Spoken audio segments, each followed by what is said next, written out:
మాధవ్ మీరు 9 నెలలు అయింది వచ్చి బీజేపీ అధ్యక్ష బాధ్యతలు తీసుకొని. ఈ 9 నెలల్లో ఆంధ్రప్రదేశ్ బీజేపీలో ఏం మార్పులు తీసుకురాగలిగారు?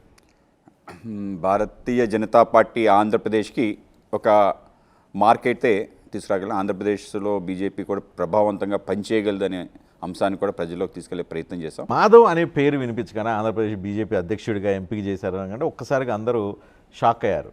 ఎందుకు అని అంటే మాధవ్ ఇప్పుడు యువకుడు, ఉత్సాహవంతుడు, వస్తాడు, వచ్చి ఏదో చేసేస్తాడు, ఆంధ్రప్రదేశ్ బీజేపీని ఎక్కడికో తీసుకెళ్తాడు అని అంటే మీరు స్లోగా తాబేలు వెళ్తున్నట్టుగా స్లోగా తీసుకొని వెళ్తూ ఉన్నారు. రోజు ఏదో కార్యక్రమాలు పెడుతున్నారు. ఒక ఎన్జిఓ తరహాలో ఆంధ్రప్రదేశ్ బీజేపీ శాఖను నడుపుతున్న ఫీలింగ్ చాలామంది కలుగుతుంది. అది మీకు ఉండొచ్చు, కానీ మేము ఒక కన్స్ట్రక్టివ్ వేలో వెళ్దామని చెప్పి అనుకున్నాం. మా రాజకీయ ఉనికి ఏదైతుందో పెంచే విధంగా, మా ప్రభావాన్ని కూడా రాష్ట్రంలో అన్ని ప్రాంతాలకి పెంచే విధంగా ఆ విధంగా ప్రయత్నం చేస్తాం. ప్రభావాన్ని పెంచుతారా? పెంచే ప్రయత్నం చేస్తారా? తప్పనిసరిగా. ఎలా పెంచుతారు? ఆంధ్రప్రదేశ్లో మీరు ఎన్డీఏ కూటమిలో మీరు ప్రభుత్వంలో ఉన్నారా? మీరు అది ప్రభుత్వం అనాలా, భాగస్వామి అనాలా? మేము భాగస్వామ్యం.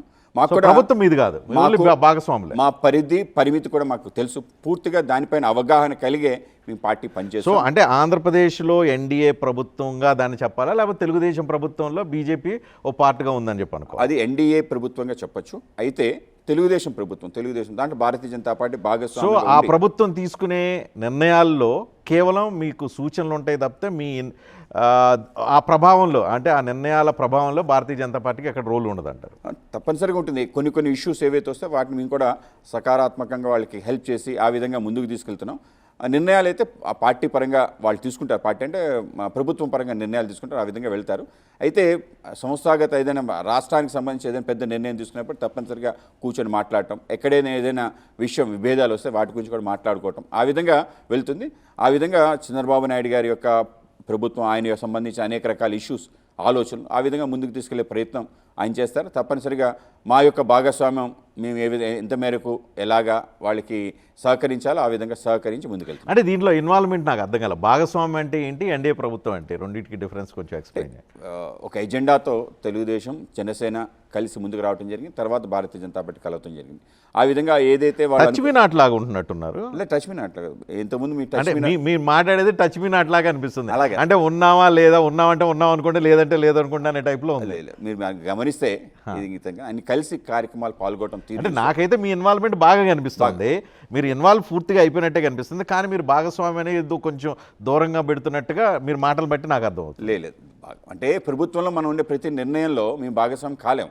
ప్రభుత్వం తప్పులు తప్పనిసరిగా అనుభవాన్ని ఏదైతే ఆయన రంగరించి ఇవాళ ఆంధ్రప్రదేశ్ని దేశంలో నెంబర్ 1 స్టేట్గా చేసే ప్రయత్నం చేస్తున్నారు. దేశంలో ఏ రాష్ట్రానికి రాని విధంగా ఒక సంవత్సరంలో అత్యధిక పెట్టుబడులు ఆంధ్రప్రదేశ్కి రావటం క్రెడిట్ చంద్రబాబుదా లేకపోతే నరేంద్ర మోడీదా? ఇద్దరిది కలిసి, ఇది కూటమిది. ఆ విధంగా ప్రధాని నరేంద్ర మోడీ గారు యొక్క సహకారం, రాష్ట్రంలో చంద్రబాబు నాయుడు గారు, పవన్ కళ్యాణ్ గారు డబుల్ ఇంజిన్ సర్కార్ ఉంటేనే డబ్బులు ఇస్తారు అనుకుంటే ఆంధ్రప్రదేశ్లో ట్రిపుల్ ఇంజిన్ సర్కార్ నడుస్తుంది. ఇది బుల్లెట్ ట్రైన్ కన్నా స్పీడ్గా వెళ్తుంది. ట్రిపుల్ ఇంజిన్ అంటే పవన్ కళ్యాణ్ గారు ఒకటి కలవటం, నేను అట్లా అనుకోవట్లేదు, అటు ప్రతిపక్షం కూడా మీలో కలుపుకొని ట్రిపుల్ ఇంజిన్ అంటారు అనుకోండి. ఆ విధంగా ముగ్గురు యొక్క భాగస్వామ్యం ఏదైతుందో అది మనకి మంచి రిజల్ట్స్ తీసుకొస్తుంది. మాధవ్ గారు, మీరు భారతీయ జనతా పార్టీలో పుట్టి పెరిగిన వాళ్ళు, మీ పూర్వీకులు, మీ తాత ముత్తాతల దగ్గర నుంచి బీజేపీతో అనుబంధం ఉంది. బీయింగ్ ఏ స్ట్రాంగ్ బీజేపీ మ్యాన్గా మీరు ఆంధ్రప్రదేశ్లో భారతీయ జనతా పార్టీని ఎక్కడ తీసుకెళ్దాం అనుకుంటున్నారు? తోక పార్టీగా ఉంచుదాం అనుకుంటున్నారా భారతీయ జనతా పార్టీని? దేశంలో 20 రాష్ట్రాల్లో బలంగా భారతీయ జనతా పార్టీ ఎలా ఉందో ఇక్కడ కూడా అలా ఉంచుదాం అనుకుంటున్నారా?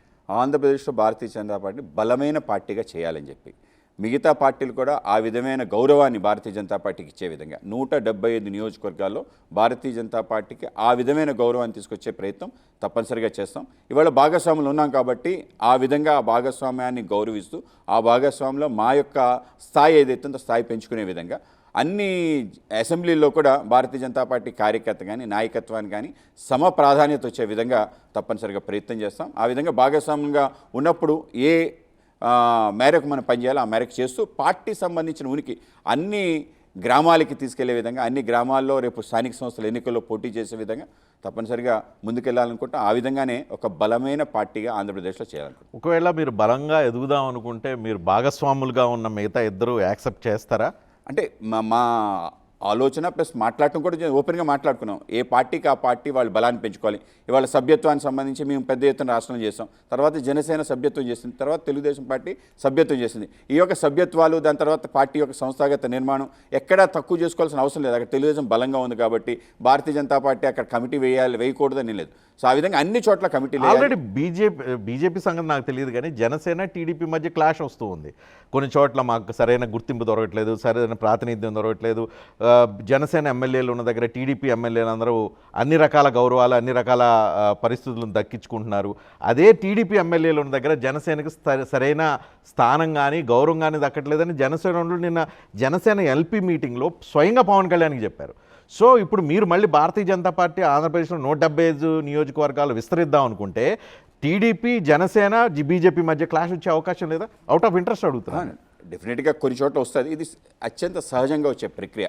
తెలుగుదేశం ఉన్న చోట అంటే తెలుగుదేశం నాయకులు ఉన్న చోట తెలుగుదేశం కార్యకర్తలు కూడా పెద్ద సంతృప్తిగా ఉండరు. ఇది సహజంగా జరుగుతుంది. అధికారంలో ఉన్నా కాబట్టి ఎమ్మెల్యే దగ్గర నుంచి వాళ్ళు ఆశించే తీరుగా వాళ్ళకి ఏవైనా రాకపోతే ఆ విధంగా ప్రభావం చూపిస్తుంది. అలాగే జనసేన గెలిచిన చోట, బీజేపీ గెలిచిన చోట తెలుగుదేశం వాళ్ళు కూడా ఆ విధంగా అసంతృప్తి వ్యక్తపరుస్తారు. ఇది అత్యంత సహజంగా జరుగుతుంది. అయితే ఈ ప్రక్రియ జరుగుతున్నప్పుడు వాళ్ళని సమన్వయం ఏ విధంగా చేసుకోవటం, వాళ్ళ ప్రాధాన్యత ఏ విధంగా ఇవ్వటం, ఆ విధంగా ఒక ఫార్ములా అనుకోవటం జరిగింది. ఎంతైతే లెజిస్లేటివ్ స్ట్రెంత్ ఉందో దాని ప్రకారం వాళ్ళకి ఏదైతే నామినేటెడ్ పదవుల్లో ఆ విధమైన భాగస్వామ్యం ఇవ్వటం, అలాగే రాబో కార్యక్రమంలో కూడా ఆ విధంగా చేయాలని చెప్పి. అంటే లీడర్షిప్ మ్యాటర్స్. అక్కడ లీడర్షిప్ బలంగా ఉంటే తప్పనిసరిగా ఆ గౌరవం, రెస్పెక్ట్ వస్తుంది. మా పార్టీ పరంగా ఆ లీడర్షిప్ పెద్ద ఎత్తున పెంచే ప్రయత్నం చేయాలని చెప్పి, ఆ విధంగా అనేక మంది పార్టీలో చేర్చుకోవాలని చెప్పి, ఆ విధంగా కూటమి అంటే బలంగా ఉండాలంటే మూడు పక్షాలు బలంగా తయారవ్వాలని, కూటమిని బలంగా ఉంచాలన్న మీ కోరిక, ఆకాంక్షతో భారతీయ జనతా పార్టీని ఆంధ్రప్రదేశ్లో మొత్తంగా చల్లబడేలాగా చేశారు. లేదు, మీరు అన్నది మీ అభిప్రాయం తప్పు. ఎందుకు? భారతీయ జనతా justification ఉంది. పార్టీ బలం చేయడానికే మా యొక్క ప్రయత్నం ఆ విధంగా జరుగుతుంది. 1990లో ఆంధ్రప్రదేశ్లో Bharatiya Janata party double digit percentage తెచ్చుకున్న మీ పార్టీ ఇప్పుడు వచ్చేసరికి సింగిల్ డిజిట్కి పరిమితం అయిపోయి ఇంకో పార్టీతో ఉంటే తప్పితే అసెంబ్లీలో, పార్లమెంట్లో స్థానాలు గెలుచుకొని ఈ స్థాయిలో మొత్తంగా పార్టీలో ఉన్న యంత్రాంగం అంతా పనిచేయకుండా స్తబ్దుగా ఏదో మనకి సంబంధం లేదు, మాధవ్ వచ్చాడు, మాధవ్ చూసుకుంటాడు, మిగతా వాళ్ళందరూ నిద్రపోదాం అనే టైప్లో ఉన్నట్టుగా అర్థమవుతుంది చూసేవాళ్ళు. లేదు, అంటే మీరు అనుకునే స్పిరిట్ అదంతా కనిపించదు. మీరు గ్రౌండ్ లెవెల్ అలా లేదు. మంచి వాతావరణం ఉంది. అందరి కార్యకర్తల యొక్క భాగస్వామ్యం ఉంది. పెద్ద ఎత్తున ఉత్సాహంగా పాల్గొంటున్నారు. ఏ పిలుపిచ్చినా ఆ పిలుపుని అందిపుచ్చుకొని చివరి వరకు కార్యక్రమాలు చేస్తున్నారు. భారతీయ జనతా పార్టీలో 3 గ్రూపులు ఉన్నాయి, అవునన్నా కాదనుకున్నా. TDP group, YCP group, original BJP group. ఇప్పుడు టీడీపీ గ్రూప్ మాత్రమే యాక్టివ్గా పనిచేస్తుంది, మిగతా 2 గ్రూపులు యాక్టివ్గా లేవు. లేదు, ఇది మీ అభిప్రాయం. అంటే సాధారణంగా ఏమవుతుందంటే తెలుగుదేశం ప్రభుత్వాన్ని విమర్శిస్తే వైసీపీని పడుతుంది, వైసీపీని విమర్శిస్తే టీడీపీ అని.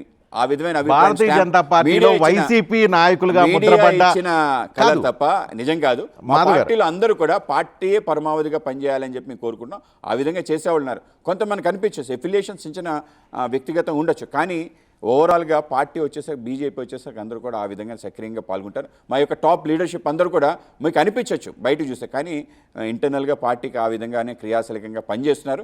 ఇప్పుడు మరింతగా ఆ యొక్క వాతావరణం అందరిలో ఆ యొక్క ఐక్యత ముందుకెళ్ళింది. ఎక్కడ కూడా సంబంధించిన గ్రూప్ తగాదాలు కానీ ఇంకోళ్ళు విమర్శించుకునే పరిస్థితి కానీ లేదు. ఆ విధంగా ఉండకుండా ఉండే విధంగా మేము కూడా ప్రయత్నం చేస్తాం.